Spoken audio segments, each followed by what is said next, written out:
कमर, मेरे रस के कमर तूने पहली नजर,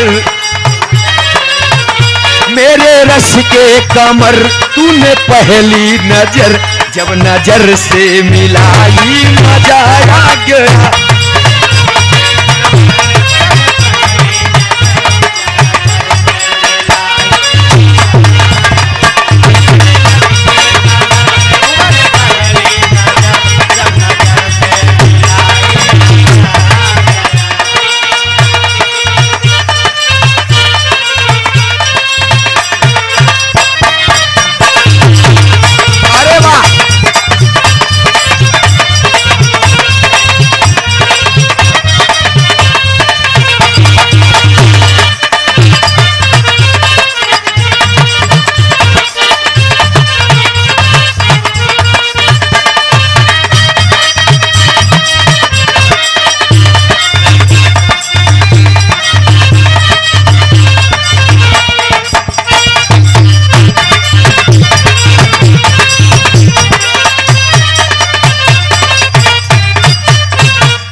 हेलो,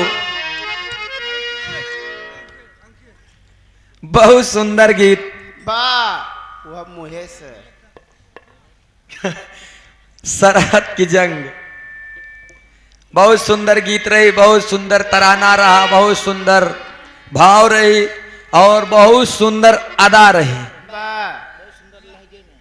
बहुत सुंदर लहजे में आप लोगों ने गीत सुना बड़े भाई आप ओम प्रकाश दीवाना जी से। लेकिन इतने चीज में एक चीज हमका ज्यादा मजा आया, जौन आप यमराज के भैंसा वाली बात बताया है महाराज।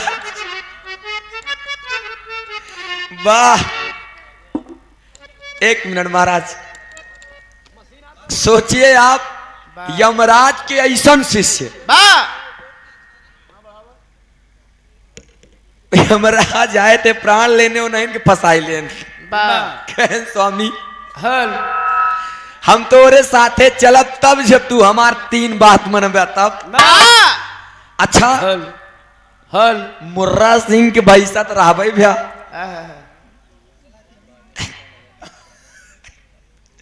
अब वो का सीधा करवाया महाराज, अब वो सीधा हो गया। अब दूसरा वरदान हो पे बैठाई दिया यमराज के। अब यमराज जी धीरे धीरे नीचे जब जाए लगे, यमराज इतना लड़ रहे हैं उनका आभास नहीं होता है।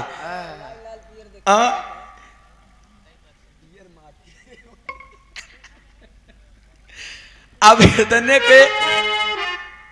तीसरा वरदान कहन जैसे सिंहिया रही वैसे कह दिया। जब वैसे कह दे हो तो यमराज जी चला गा हुई, जब यमराज जी चला गए तो अब जान दुनिया वाले के लेत बसाए। ये बात के बात रही, लेकिन यही बात पे हमका एक बात याद आएगी। ऐसे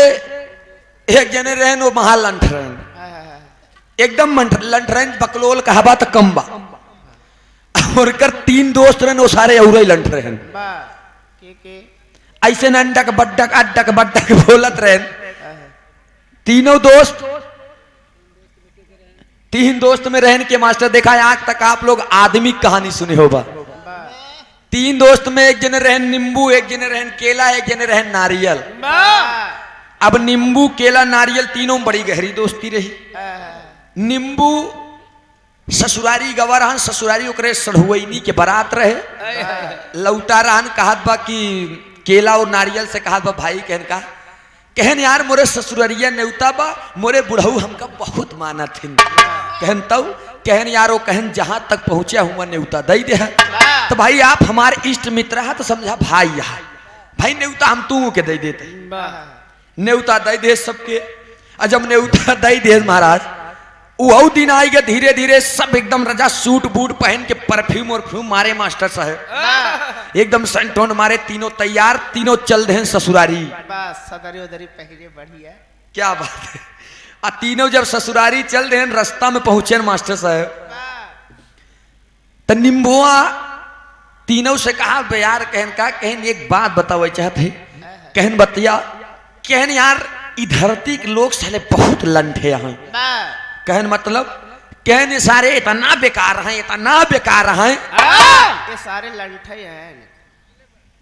कहन बताऊ बया कुछ कहन यार ये बाजार जब जई गर्मी के सीजन में अधिकतर ये जब बाजार जई तो 2 रुपया के खरीद ली कहन के का कहन हम की कहन मतलब कहन 2 रुपया के नींबू ले यही घरे पहुंची कहीं ये बिटिवा तनी चक्कू लिया दो आ जब चक्कू ले यही भाई साहब बिचवई पर से हमारे पेटवा फाड़ी डावा थी आ जब पेटवा फाड़ी डावा थी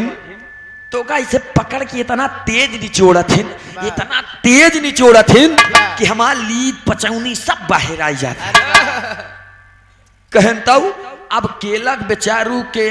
मुड़े से लाई के पसीना चुई लाग कहन यार भाई कहन यार तोड़ तो चला है मान बा हमार तू वो न चली कहन का है कहन यार ये सरवन यही बाजारे तो इनका ध्यान फल फूल पे ज्यादा रहा था कहन तऊ कहन ये 20 25 30 रुपये हमका बराहाव भाई के खरीद ले थे अब बराहाव भाई के खरीद ली तो घरे यही कहीं कि ले दूठी बिटिया तई ले दूठी पतोइया तई ले इनके तना नहीं शर्म बा कि माई यहाँ की बहन है कि बिटिया है सबके सामने हमार लगा थे कपड़ा उतारे दंगा कर रही हैं हाँ मतलब पूरा कपड़ा उतार के भाई साहब गप्पा गप खाए के बाद में फेंक देथिन अगर मान लो शरीर के भारी गोड़े के भारी मेहरारू हमारे ऊपर गोड़ धई दे तो ओकर 4-6 दिन जो लेट लागी ओकर हम पहले कह दे अब भाई सब शरीर होकर वजन रही अब नारियल बेचारू एकदम चिंगरा बटुरा जाता है फिर ये यार तू दुन्नों के तो चलाए मान बे यार मोर वह न चली कहनी का है कहन यार हमका तो बाजारे जात 20 25 30 रुपये खरीदी है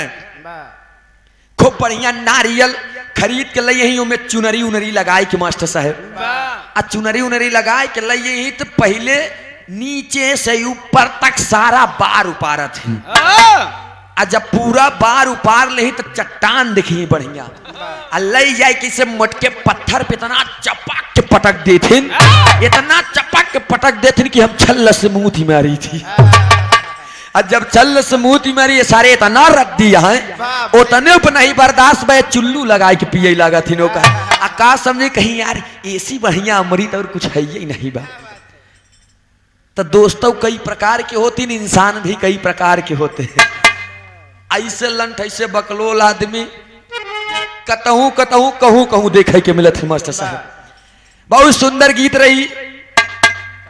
हमारे तरफ से आप लोगों ने सुना वेदित चीज है 9 कन्याओं का जन्म मैंने वहां से कहानी उठाया था जहां से हर किसी को नहीं मालूम है ये मैं फुल कॉन्फिडेंस के साथ कह सकता हूं और वहां पे छोड़ा जहां सभी को मालूम है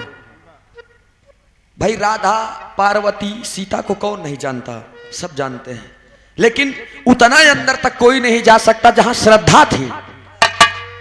राजा दक्ष की 84 बिटिया रही क्यों 27,000 गावा था क्यों 60,000 गावा था क्यों 60 ही गावा था लेकिन जो सही है हकीकत वेद की बात मैं बता रहा हूं अब बिना देखे बिना पढ़े हम अंधेरे में बाढ़ना मारी जान ले आप किताब का नाम तक मैं बता देता हूं मैंने अभी बताया कि ये बातें मैंने प्रेम बंधु की अमर बल्लरी में पढ़ा था ये महाभारत की किताब है गरुड़ पुराण की गीते बातें मैंने बताया वो जहां राम शब्द की बातें थी और बड़े भैया ये भी बताए कि मेरा नाम दीवाना है मैं वकील तो हूं नहीं पर वकालत जरूर करता हूं बिरहा में अगर शब्द पे शब्द बात को बात की तरह न पकड़े तो कलाकार कैसा और आपने ये भी कहा कि घुमा फिरा कर सूरज भाई ने उस बात को सिद्ध कर दिया वकीलों कभो कभो धोखा खा दिए थे मास्टर साहब अब बतावा मैंने कहा आपकी बातें गलत बोली थी आपने गाया जन्म मरण सत्य बा हमने कहा सत्य है कहा था ना सत्य है जन्म मरण सत्य है लेकिन जो आपने कहा था कि राम नाम नहीं सत्य है उसको मैंने बताया कि वो भी सत्य है जब राम ना ही जन्म ले रहे न पहले राम शब्द निकला रहन और छोड़ा जाए दे महाराज। एक बात इन्होंने बताया कि विष्णु जी और ब्रह्मा जी आए, उनको तीसरे नेत्र से भस्म कर डाला, वो तो मरे, लेकिन वो बात कहने की तब आपकी जरूरत थी जब मैंने ये कहा होता कि जन्म मरण सत्य नहीं है। अरे तो हम जनते यही, हम जन्म ले यही, जौन दिन उम्र हो जाए, जौन दिन समय हो जाए, वो दिन हम चला जा। तो जन्म मरण सत्य है, लेकिन ये भी सत्य है कि राम शब्द है था सब लोग जानते हैं। विश्वामित्र की लेखनी, वाल्मीकि की लेखनी, वशिष्ठ मुनि की लेखनी, गणेश की लेखनी कोई काट नहीं सकता। ये हमारे प्रयागराज तीर्थराज की सरजमी है। यहां पर एक एक बच्चा जानकार है, आए दिन कांड हुआ करते हैं। बहुत सुंदर गीत रही आपकी, मैं आपकी सराहना करता हूं। और आपने एक बात यह भी बताया कि सही बात है, विरह में अगर बात पर बात ना कहे तो बात रोती है। लेकिन छोड़िए, कोई बात नहीं, कहानी जहां से भी हट